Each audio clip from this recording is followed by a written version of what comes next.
Bonsoir, bonsoir, bonjour, c'est Congo News 24.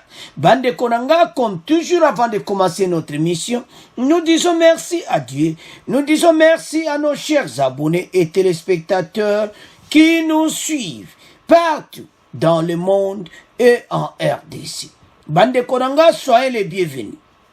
À la une, Tokoyok interview à Sama Lukonde Bande Konanga, en direct, il y a comment a expliqué comment déplacer Bakozonga et puis ndenge nini état de siège za koleka bandeko toko développer ensemble. On va parler encore administrateur à Rutshuru bandeko nanga Ozare. Donc 4 suspects bakangi bango ba yiba kibiloko ya ba déplacer. Alors toko développer ensemble. Deuxième point bandeko nanga toko parler sur Macron. Macron giflé par un homme qui a crié abat la Macronie. Bandeko et le kaki Nathan Hermitage dans la Drôme au cours d'un déplacement pour rencontrer des professionnels de la restaurant. Alors bandeko ba giflé. Alors toko so lango pe toko distant ensemble. Troisième point bandeko nango balobake yindi. Minako avec 4 de crédit de BCC à la Robank. Bandeko, ti le lo bazana baona ba carte wana, et puis, ba retirango $50,000 par mois ko dépenser. Et zaya ko inda, et si yindi. Alors, bandeko nanga to comme na point na biso ya liboso, interview live, ya Sama na Nirangungu. Bandeko bokoyoka Sama, ami ko expliquer situation nyonso, et puis état de siège. Et puis, on va parler encore, il y a administrateur à Rutshuru Ozare. Alors, commençons avec Sama Lukonde. Volcan Nirangongo, retour de la population déplacée de Goma. La population déplacée de Goma à la suite de l'éruption volcanique du 22 mai dernier est autorisée à retourner progressivement dans la ville. Gouverneur a annoncé Tebazonga, Premier ministre a accordé yango. Alors peuple azako zonga na ndenga mukete, mais bazo bon ça va place pour là-bas. Toko yoka premier ministre bandiko. Boko yoka interview en direct ya Nord Kivu. Cette annonce a été faite lundi à Goma par le premier ministre Sama Lukonde lors de la conférence de presse qu'il a animée. Le premier ministre justifie cette décision en raison de la situation redevenue calme 2 semaines après l'éruption de Nirangongo. Il a aussi annoncé que le gouvernement congolais, en plus de fonds de partenaires, avait déjà décaissé 16 milliards de francs congolais, à peu près 8 millions, pour la reconstruction des infrastructures détruites par ces volcans. Une évaluation en cours pour la réinstallation des personnes dont les maisons ont été détruites par la coulée de lave a-t-il conclu. Bandeko, tango tolo balabino ke gouvernement oyo baye pona mboka.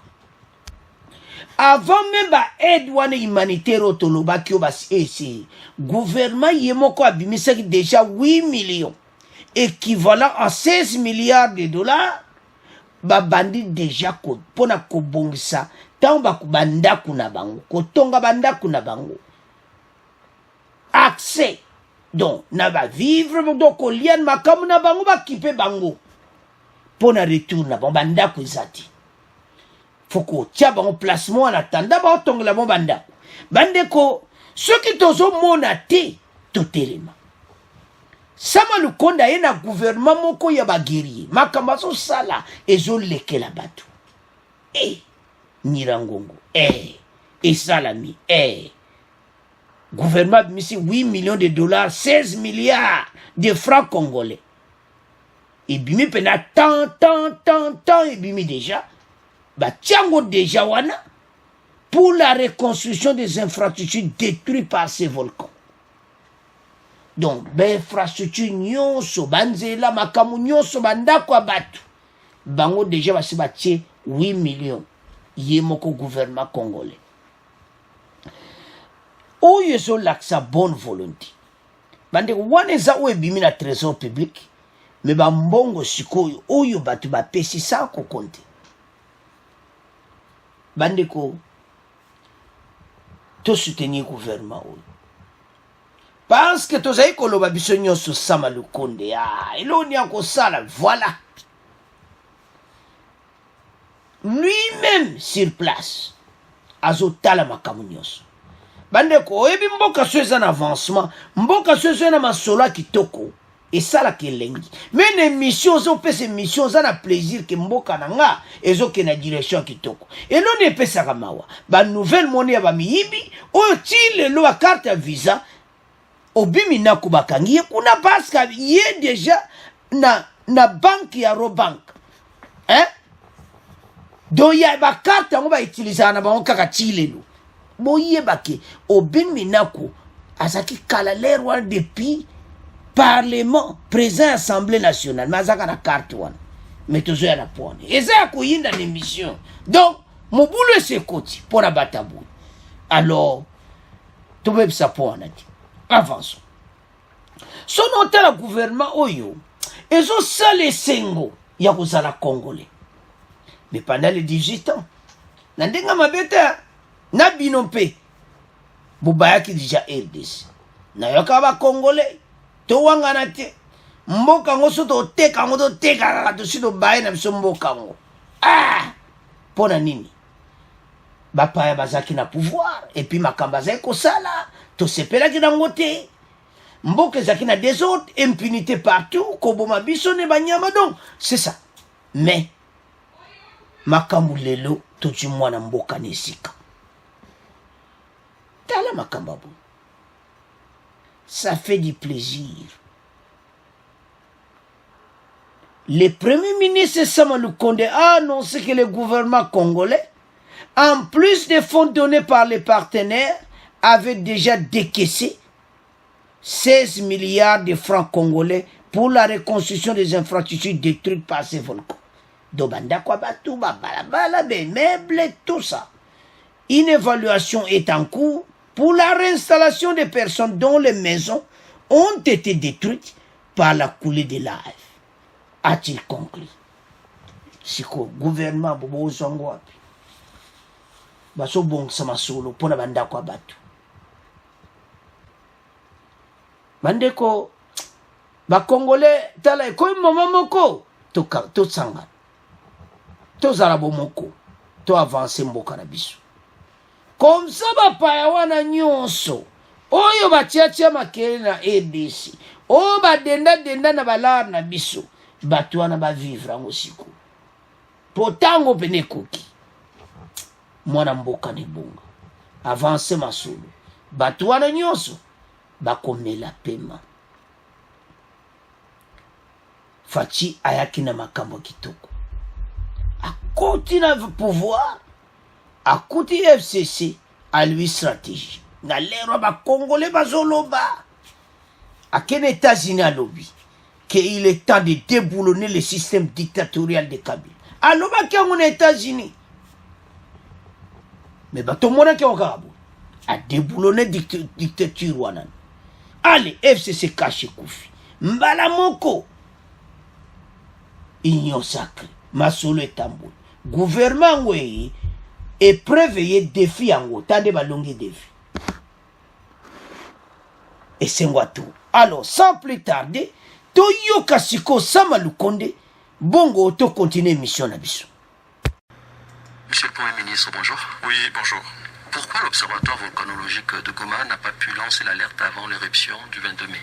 D'abord parce que il n'y a pas eu de signes précurseurs qui pouvaient indiquer le besoin de demander à ce qu'il y ait une alerte par rapport à l'éruption volcanique. Et ça a été confirmé aussi par les autres observatoires au niveau international. Mais bien sûr qu'il y avait aussi un problème de fonctionnement auquel nous avons dû pallier dès que nous sommes arrivés sur place avec l'équipe gouvernementale. Êtes-vous sûr qu'il n'y avait aucun signe avant-coureur? Parce que généralement on a des échauffements, on a des tremblements de terre qui préviennent, mais cette fois-ci on ne les a pas eu de manière spontanée. C'est vrai aussi que l'OVG, une fois que nous sommes arrivés ici à Goma, ils nous ont quand même fait des rapports qu'ils voyaient des signes, mais aucun signe qui pouvaient permettre de lancer une alerte générale. Et pourquoi avez-vous demandé à 300 000 personnes d'évacuer sans mettre en place des camps d'accueil avec nourriture et soins appropriés? Étant donné qu'on nous avait annoncé et alerté, non seulement par l'OVG, mais aussi les observatoires des États-Unis et de Belgique, qu'il pouvait y avoir un écoulement de lave à tout moment, nous ne pouvions pas attendre d'établir d'abord des camps pour accueillir et demander à la population d'évacuer. Nous avons choisi de faire une opération simultanée, c'est-à-dire demander à la population d'évacuer et conjointement le gouvernement avec les humanitaires se retrouver sur les lieux indiqués pour pouvoir pallier au plus pressant. C'était une question d'urgence, une question de responsabilité et une question de vies humaines. À combien évaluez-vous les besoins après l'éruption volcanique? Nous avons des besoins à plusieurs niveaux. Le premier niveau, c'est le niveau humanitaire. Et nous le faisons en coordination avec les humanitaires, notamment l'OCHA, l'agence des services des Nations Unies, le CICR, le PAM, l'UNICEF et tant d'autres. Et donc, en coordination avec eux, nous, au niveau du gouvernement, nous avons évalué un premier besoin qui se situe à 16 milliards de francs congolais, c'est-à-dire un minimum de 8 millions. 8 millions de dollars. Plus ou moins 8 millions de dollars. Mais ça, c'est pour couvrir les besoins en alimentation urgente, c'est pour couvrir le besoin en médicaments, et c'est sans compter l'appui des humanitaires qui vient, notamment avec le PAM, l'UNICEF, aussi tel que je l'ai dit, le CICR. Et d'autres évaluations doivent maintenant se faire pour la reconstruction de plus ou moins 3000 familles qui ont perdu leurs abris. Et là-dessus, nous travaillons avec le génie civil pour avoir les dernières évaluations et nous allons continuer ce travail jusqu'à ce que cette crise qui a commencé trouvera sa fin. Des 8 millions de dollars, combien ont déjà été décaissés? À peu près la moitié du côté du gouvernement. Et nous continuons à recevoir aussi des aides. Et je crois que le plus grand besoin, ce n'est pas ce que nous faisons maintenant de manière urgente. Le plus grand besoin va se faire dans la redéfinition de l'aménagement du territoire ici de la ville de Goma. Et c'est là que nous devrons nous plus nous concentrer, parce qu'il faut prévenir l'avenir, il faut préserver des vies. Où en sommes-nous avec le processus de dégazage du lac au Kivu? Est-ce qu'on peut avoir de dates, des échéances? Bon, ici, nous sommes venus avec l'équipe des experts par rapport au dégazage du lac. Nous avons des points précis, notamment à Kabuno, où nous devons agir de manière assez pressante parce que les gaz ne sont pas à une très grande profondeur de la surface. Ce sont des travaux qui devraient être lancés dans les 2 semaines qui suivent cette interview. Et nous espérons que pour la suite, ça veut dire que nous avons des gaz un peu plus en profondeur, nous pouvons établir un planning qui puisse permettre aussi son exploitation. Vous êtes là aussi pour une mission, on va dire, en lien avec la sécurité, donc l'état de siège. Qu'est-ce qui fait que qu'il y ait davantage des tueries? Est-ce que l'état de siège, c'était la décision la plus appropriée par rapport à ces questions de sécurité en lien avec les 2 provinces d'Ituri et les Nord Kivu? Oui, c'était vraiment la décision à prendre. D'abord parce qu'elle a été demandée en amont par les populations locales. Comme vous le savez, c'est une guerre asymétrique. Mais en attendant, ces groupes qui sont acculés se retranchent dans certains coins où nous n'avons pas encore mené des opérations importantes. Et c'est là que sévissent justement ces crimes. Et nous devons nous assurer que nous puissions maintenir le travail que nous faisons.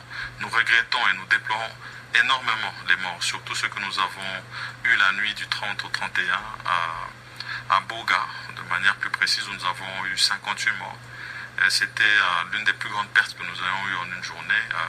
Nous avons transmis des messages de compassion et de condoléances à toutes ces familles et nous allons accentuer notre action de ce côté-là, de manière à ce que nous puissions diminuer le nombre de meurtres. Et à côté de cela, nous devons beaucoup travailler du point de vue de nos services, de nos renseignements, pour chaque fois s'assurer que l'on puisse prévenir ce type d'actions négatives. Monsieur le Premier ministre, je vous dis merci. Merci aussi à vous. Alors, bandeko na nga tolandi wana. Tolandi biso nyonso. Sama Lukonde. Alobi penza. Donc, ozomona mutu azoloba. Donc, aza pena sûr.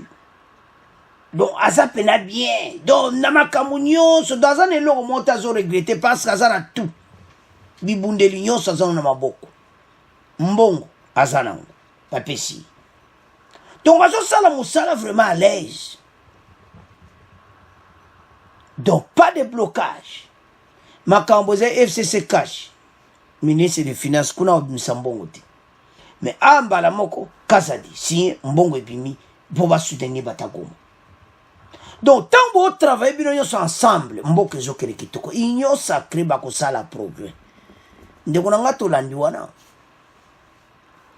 ke ba construire les maisons hein ba logement ya batu parce ba komi sans abri ba komi sur la place ya kolala ils ont tout perdu.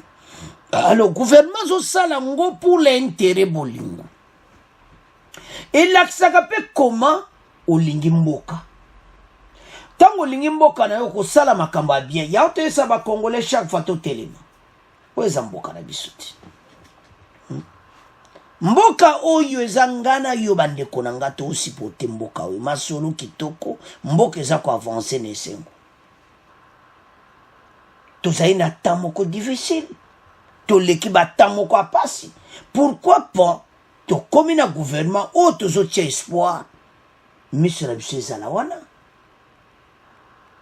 bandeko sama penzo oyo kaka connexion na faci na ndenge ya mokedi mpona ba premier ministre oyo mpena choix kitoko asalaki ezali te oyo eleki na ilunga akoya boye azongi kuna nzambe FCC cache ezali lokola théâtre moso na taliko na omona mais pas tout yo alors que le président savait ayebaki oyo azali kosala ti ndenge aza kofana bato wana basali 18 ans na pouvoir tina ndenge azotambola na bango azotala bango oyo balobaka olingo oyeba bato okomi na mboka na bango tambola ndemo aotambola tala bango na liso ya gauche ya droite beta boule sala masolo ya mwana faci asali a comprendre bango parce que soko azaki pressé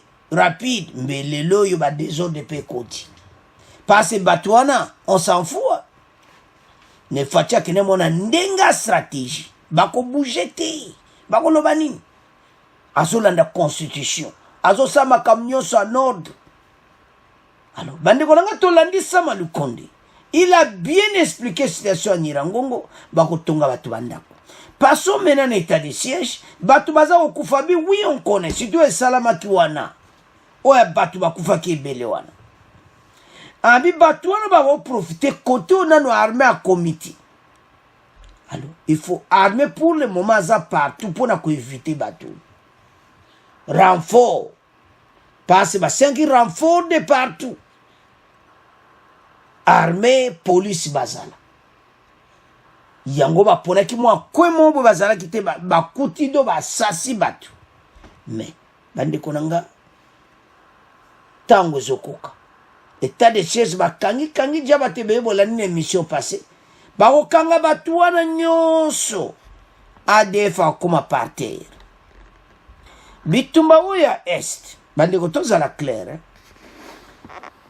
et belé même bamindele musume bango mo ba pays développé yo aussi baza pena 100% de guerre wana esila bayebi ke so guerre wana esili tokobondela lesupe na batu te parce que nous perdre ba milliards de dollars na ba ressources na biso za koyibama eke na banzela moto ebiti mais tango biso moko to clôturer pena Nord Kivu na Sud Kivu. Comment ba miliciens ba s'occupa un village ba comme ça ba villageois wana ne di bana misala et tout ça pour senga ba taxe et tout donc ba salon de beta ne ta ba groupe armé wana ba comme na village mo ba boto la village ba diriger abato wana ce n'est pas possible ande ko za somo donc situation ndenge pour le moment zokende ba groupe armé wana nyonso ba otika minduki ya ebisenge bo ba congolais bozonga botika parce que tant ba kosilisa kaka ADF asili masolo esili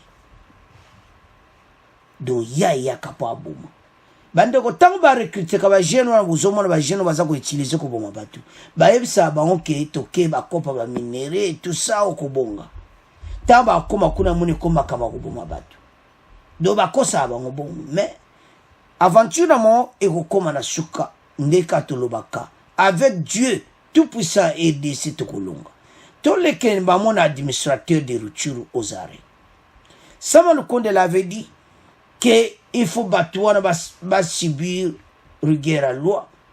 Alors, Bakangi bango 4 suspects arrêtés à Rutshuru. Na yemo ko administrateur à Rutshuru. L'administrateur sortant du territoire de Rutshuru, Justin Mukanya, est aux arrêts depuis dimanche 6 juin. Il est poursuivi par le parquet militaire de Rutshuru pour détournement présumé d'une assistance octroyée par la fondation Denis Nyakiru au sinistré de l'éruption volcanique Nyiragongo, réfugié à Rutshuru. Bande womona biloko wana. Oyo mama Denis akneko Kabula. Batu wana bayibi vana yango. Bakeko bomba wana pale moko boba do yo kaka dernier de biloko. Bakeko tika on quelque part. Alors, batu wana bakangi bango. Et ça mawa. L'aide humanitaire de la fondation Denis Nyakiru Tshisekedi comportait des vivres et produits non alimentaires ne sont pas tous parvenus aux bénéficiaires. Certains vivres, notamment ayant été soustraits délibérément du lot dont Balongoli Yango. Et puis Justin Mukanya serait l'auteur intellectuel du vol, administrateur Justin Mukanya. Donc il est pené à Rutshuru, donc il est administrateur à Masulu. Il a orchestré parmi les complices une mère de famille, Bakangi Bango. Et ça mawa. La cargaison volée a été trouvée entreposée dans la maison d'un tiers, non loin du site de distribution à Rutshuru. Bandeko sa mawa. Bakangi bango baza ozare. Bazo kene prison. Ozo yiba. Yo administrateur mobimba Rutshuru. Et puis a yibi un lot. Alongo linda batal me bilo museza wapi. Non. Bilo kweza kibuite ali. Et c'est le karaki. Me bakeko kanga. Bakuti ndambu. Bakangi bango. Na yemo administrateur aux arrêts na prison. Alors, bande konanga to tiki premier point na bino, to moke na deuxième point. Alors, bande ko to kobi na deuxième point na biso, en tout cas, ezo salamawa. Macron, giflé par un homme qui a crié à bas la Macronie. Bande ko et bien tout à l'heure qui vidéo déjà passe va checker on a Twitter donc partout mon union soit à la guerre so pour tala qui te bande ko to laksa bino yango et loko to tie yango pona ko laksa ke mokili changer monde pena ndenge komi lelo bande ko nangeza somo. Emmanuel Macron a été giflé par un homme atteint Hermitage dans la Drôme au cours d'un déplacement pour rencontrer des professionnels de la restaurant. À Kenaki na sud-est à France, bandeko na Drôme pour akutana na ba professionnel la restaurant. Na cadre toujours le kwaza président na ndenge na ba Covid ndenge sali ba société parce que Macron côté économie yé penaza makas côté wana. Alors qu'il est en déplacement dans la Drôme, ce mardi 8 juin, Emmanuel Macron a été giflé par un homme atteint Hermitage. Les chefs de l'État s'approchaient de la foule, rassemblés derrière des barrières, lorsqu'un homme a hurlé le cri de guerre royaliste. Donc, Majoli Saint-Denis, donc à bas la Macronie, donc à Gangui, ainsi qu'à bas la Macronie, avant de gifler le président de la République. Donc, tant à Gangui yango, donc à Petit Mbalamokoyi. Ah, peut-être que vous en avez tant bien été de konanga. Parce que belé to landaki yango. Mais l'autre ntoloba oza que monde est changé. Batu ba komi na bandeko bokanisa te ke biso ka toza na ba problème. Na ba pays o bozomona ba pays occidentaux bazo vivre ba situation économique pe mobulu. Bo comprendre que ba restaurant za ikokangama. Bo comprendre que batu ba faire na ekoi. Donc mutu akoza pasa ke na restaurant na e pasa yo kutana wa na ba professionnel de la restauration. Donc à cause de là, donc situation n'est pas comme mobulu financièrement na makambo ya Covid tout ça. Na façon de gouvernement meke ko gérer yango. Donc ce que tu boulé déjà. L'économie à monde est à bouger. Mbongo zotir sur ndenge zalaka. Et zo sentir na batu nyonso partout na monde. Yango sala nga pasono tala bata gouvernement congolais oyo boya kala 18 ans o basa na pouvoir ne ba yiba bambongo a RDC komona comment lelo bambongo eza pena komona mingiti mais na RDC bato ba osala ba dégâts makamo ba carte de crédit ya trésor public bandiko boyo kango tozo ya na po na suka eza mawa ba utiliser ba carte wana chingeli. Alors toujours on a point Macron donc mutuana zala ki penda donc bon comprendre que batu basi ba lembi na ba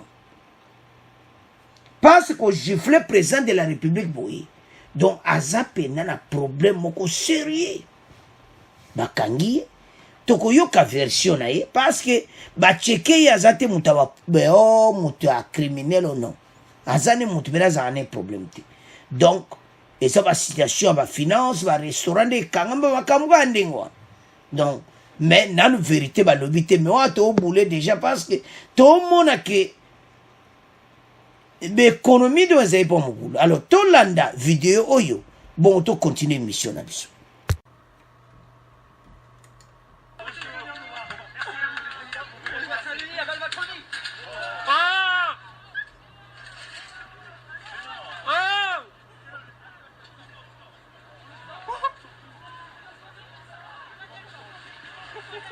Vas-y, casse-toi de là.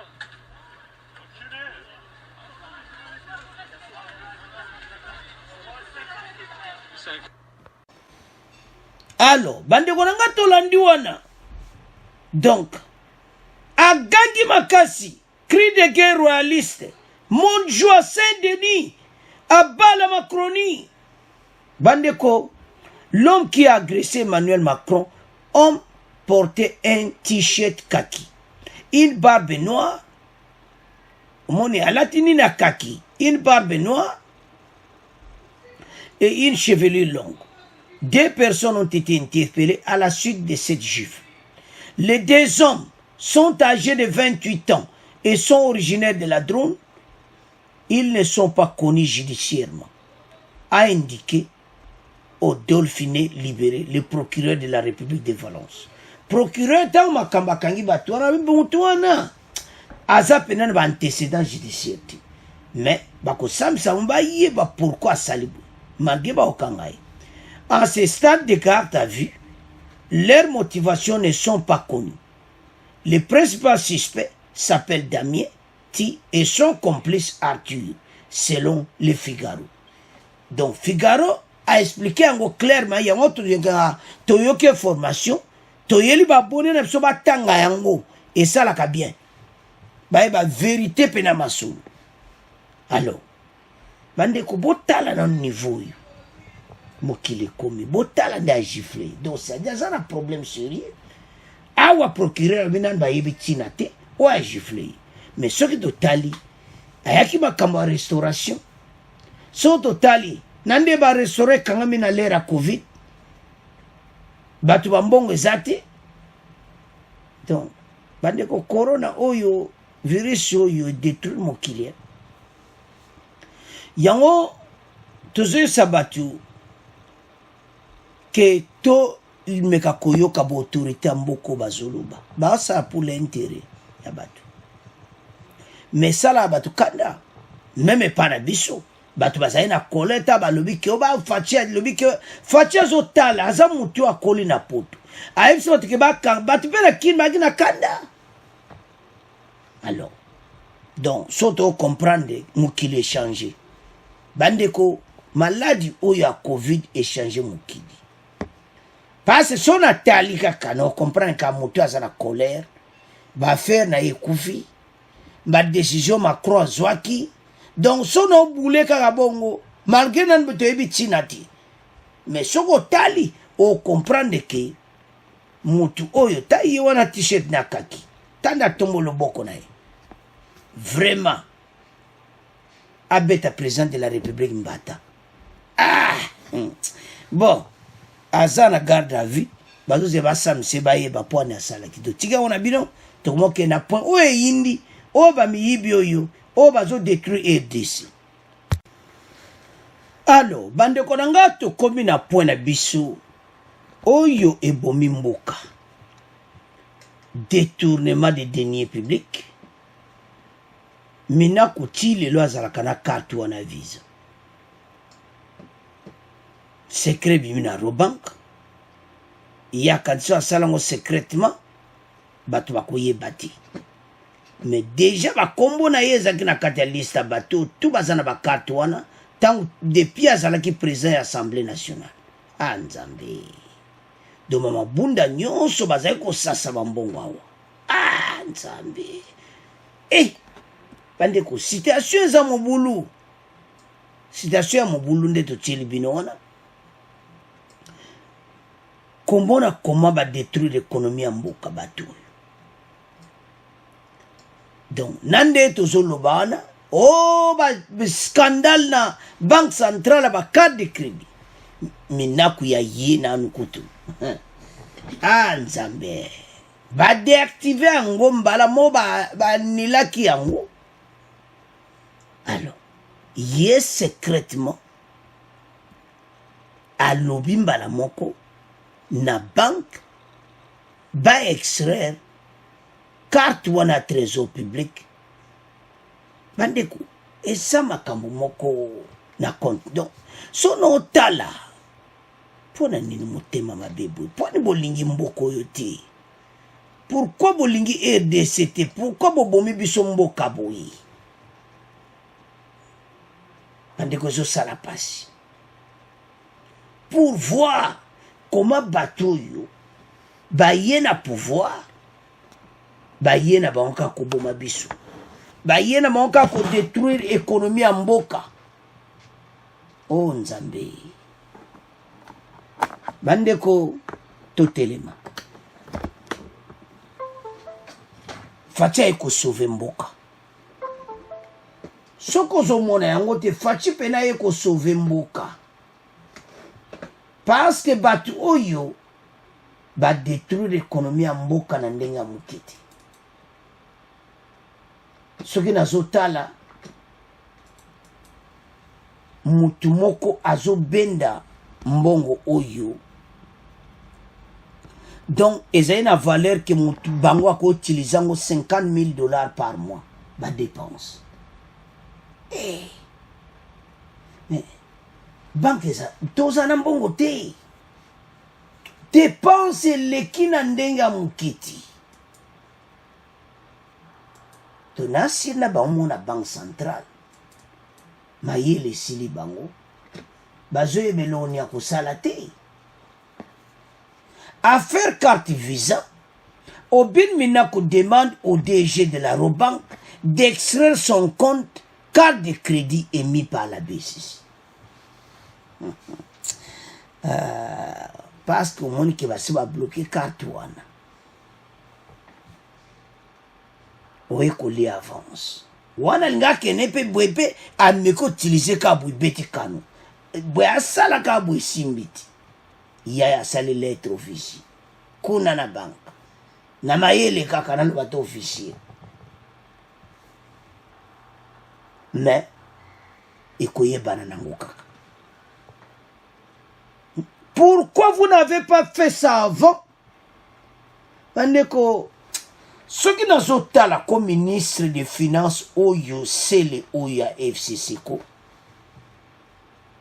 donc aye ne pas kuti ba masolo on a tiki bomba continuer à utiliser ba carte on le quoi yemo pas à détenir la carte parce que ministre des finances ministre des affaires étrangères na gouverneur la banque ba toazana droit ba carte mais le que zo sala maozani $50,000 par mois okoko utiliser nango bande ko to eza somo botanga to tieli bino wana botale pa wapi mboke wuti e pa wapi tozokende bande ko bato ba détruire RDC na ndenga muketi mais tozana bango mayele so nazotala makambo abwezo sala pasi. L'ancien président de l'Assemblée nationale, Obin Menakou, a écrit le lundi 7 juin au directeur général d'Eurobank pour obtenir l'extrait de son compte carte crédit attaché au trésor public pendant sa gestion à la tête de la chambre basse du Parlement congolais.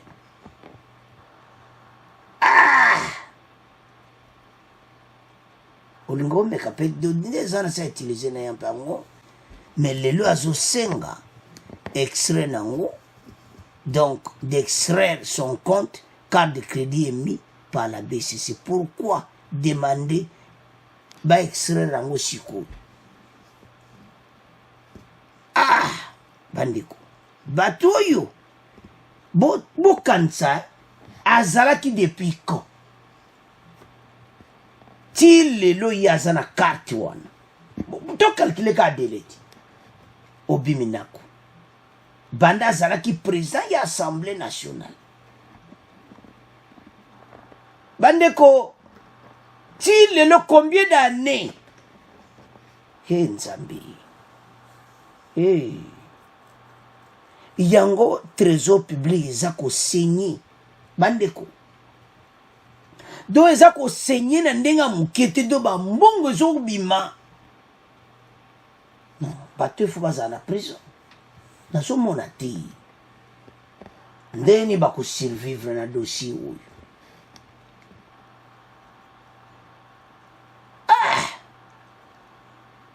alors je vais lire. Par la présente, je sollicite l'extrait de compte carte Visa émise par la Banque centrale du Congo pour le compte du président de l'Assemblée nationale, Obin Menakou Ndalandjoko, auprès de votre institution. Je vous saurai gré de bien vouloir m'accorder les bénéfices de l'urgence à la présente requête, as-tu repris dans cette lettre. Yo kati lettre on va monter kalante.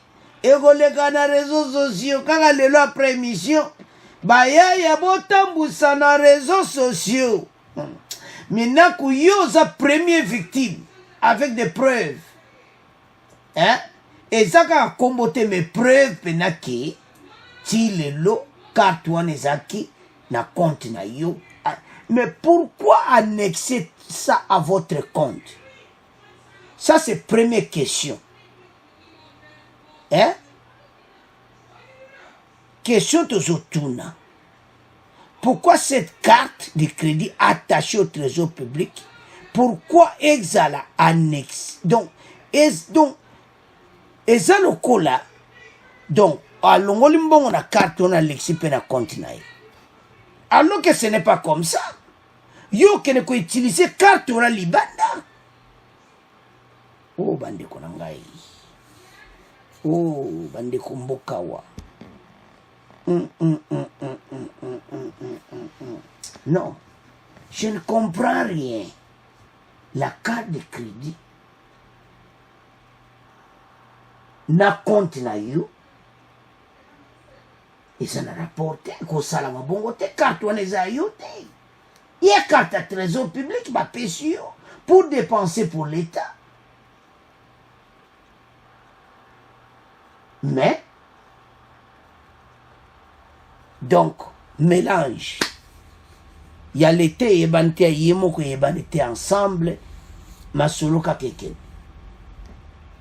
Ba Congolais botelema. T'allez pas fatia outro zoba miyibi. L'arrivée de Nicolas Kazadi a tout changé. Makambo et Salama est déjà bandakala ba carte ou. Ministre des Finances avant que silence. Et ça mawa. Pourquoi avant que silence? Parce que yemoka yebi. Aibo azo sala. Yango bandeko tozolo ba ke président azo changer mboka. Tangu Nicolas Kazadi aye makambo nyonso échanger. Aluba anile ba carte wana nyonso. Nansi ba yela ki paye pe ba salela ye. Abeno. Bo anile ba carte wana tout. Obimi nako alongwa ne président ya Assemblée nationale. Mais a utilisé un trésor public. Et puis 50 000 $ par mois. Oyo bakoko benda na carte wana. Badi ko imaginer ba compte na bonzo tonda na ba banque. Bino bozo yeba te mbongo bazo yiba kaka mbongo. Dépense zaka ko salama. Non, gouverneur falongo. Ba congolais siko ba telema bango nyonso na nzela, gouverneur pe alongwa. Parce que mutaza opesa bomba carte wana. Et puis bango ba longwa. Pourquoi gouverneur a senge bomba zong sa ba carte? C'est ça la question. Gouverneur place à un problème. Ils ont quitté. Au bin mina kwazali sous présent et Assemblée nationale. Pourquoi ba yebisa ki azong sa carte? Et c'est lundi. Tango yinde libango. A comme maintenant ko yebisa kuna na Robank ba extraire carte wana. Oh non non, ce n'est pas possible. Hein? Et puis carte wana de na compte ne peut pas masolo kito. Donc a bendi na carte mbala mo Alexis kutu basu banki yemo mdasa ba transaction. Alongoli ka Alexis kuno. Alongoli ka Alexis kuno biminako. Dépense biminako. Dépense biminako. Bato bako kangama. Nazomo na kliko nyonso bango nyonso bandiko PPRD mumba bakozana makala. Lettre komaki na mayele, lettre bimi. Ah. Oh là là. Et puis que je vous saurais gré de bien vouloir m'accorder les bénéfices de l'urgence par la présente requête, a-t-il repris dans cette lettre. Ah. Patouille. Carte émise par la Banque centrale du Congo pour le compte du président de l'Assemblée nationale. Mais aux alakano le sous-président de l'Assemblée nationale, mais au Yibakala, au dépense à Nango. Et puis au dépense même 50 000 $ par mois. Et ça somme. Avançons. Ces privilèges ne sont réservés qu'aux ministres des Affaires étrangères, ministres des Finances et au gouverneur de la Banque centrale. Kaka baomi satu. O bakozo a carte wana. Mais Nicolas Kazadi bino nyonso ezali susuti. Na yo gouverneur a banque. Ba carte wana ko zala lisusu ti.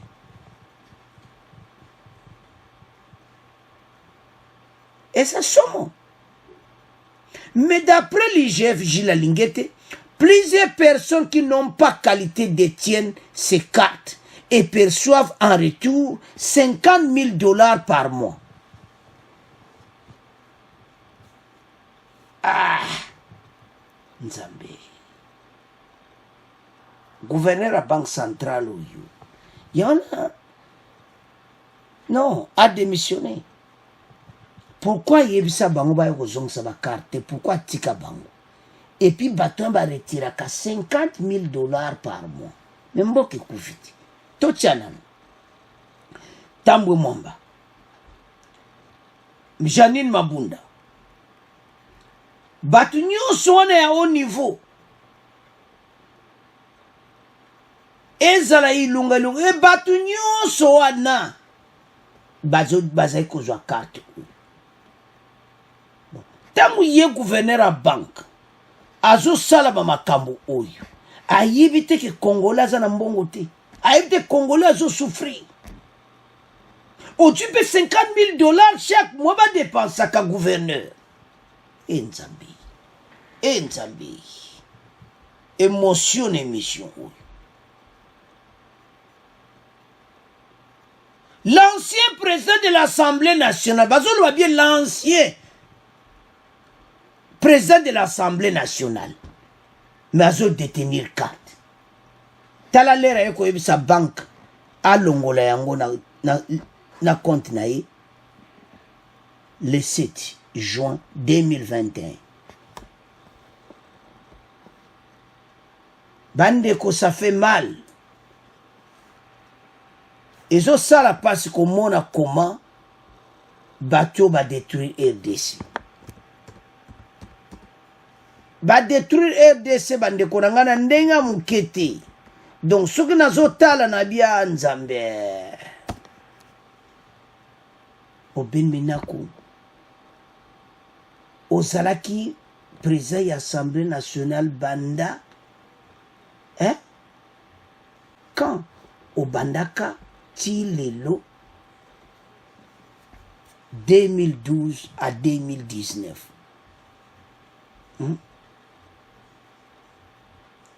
Na 2012-2019, à sali 7 ans, président de l'Assemblée nationale à Bendakala. Na Kartouane, à Longwene président de l'Assemblée nationale. Tilelo a utilisé la carte. Et Nzambi. Nako ya kana sao. Obi minaku bana donc à Longwana yedon. Non, ce n'est pas possible.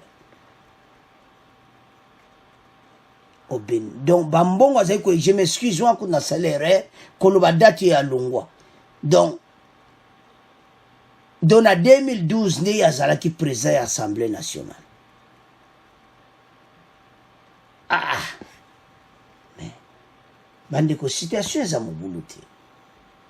Donc depuis ba Longwa na yi a utilisé ane kayango bino ba congolais bo souffrir bo kemba ndenge bozawana donc eza mawa.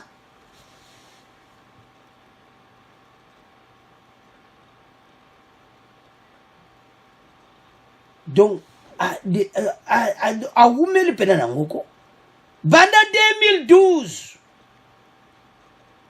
tina lera ekolongwa leba mabunda bakoti. Non, ce n'est pas possible. Mutu ezo sala passe nde na zawa. A sali 7 ans et 12 jours nde to calculawa 7 ans ou bendaka $50,000 chaque mois. Après wana, après 7 ans wana, banda 2019, ti lelo benda kanoka kambongo. Bon, ça me dépasse. Donc, na ebite bande konanga po makamba boye mboke kufi. Alors, batu nyonso, bakanga bango nyonso. Makala, bande ko bata peperde bakosila. Bango nyonso.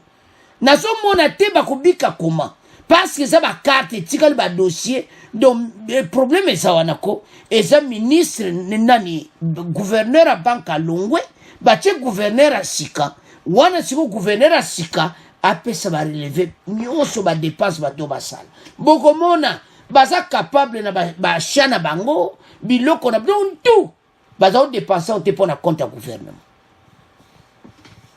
alors baza pe na droit na ngoti. Donc, yende azaza ina droit na ngote saka ministre des Affaires étrangères, ministre des Finances, na gouverneur avant. Mais carte comment le kola mutunyo sazana. Alors, bande konanga eza pasi. Mais, c'est à ce point que comme clôturer mission na biso. Bon abonner massivement, bon continuer à partager. Au revoir, à la prochaine.